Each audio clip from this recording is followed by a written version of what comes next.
Next is from Dale Fortunio, and the subject is Battle Royal pain in the butt. Hey gang, I try to give AEW the benefit of the doubt since they're actually still a younger company. However, they're counterproductive to their own fault. They talk about the makeshift ranking system actually meaning something. However, yet again, we are told about another battle royal taking place to determine another contender. I never in my 40 years on Earth thought I would say this, but I finally have no desire to watch a battle royal. Whether it's be a tag team battle royal or casino card rabbit out of a hat battle royal, I have no desire to watch them. Do you think their battle royals aren't special anymore since they're featured ad nauseum? Bonus question: what was the best form of Reese? Flock, Ninja, or Yeti? Feel better, Conan.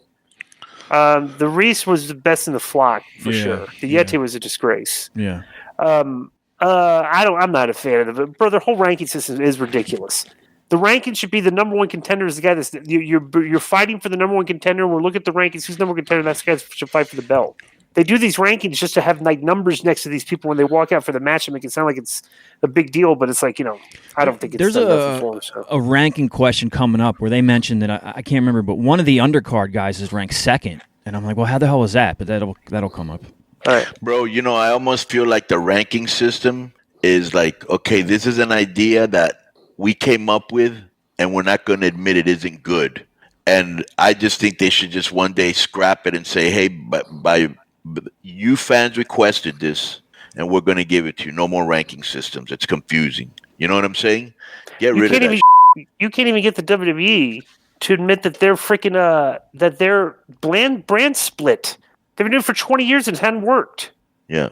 So it's like, I doubt you're going to get them. But you do like when SmackDown goes against a Raw every year and they wear the shirt so you know who's who, right? Yeah, blue and red. Next one's from so brutal. But let me just say one thing, because he said something about battle royals that I agree with. Bro, I hate battle royals. I hate putting them together.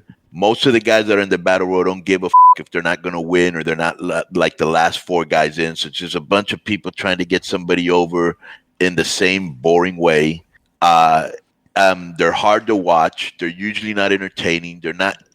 And I remember when I was young, battle royals was a big thing because you saw them like once a year.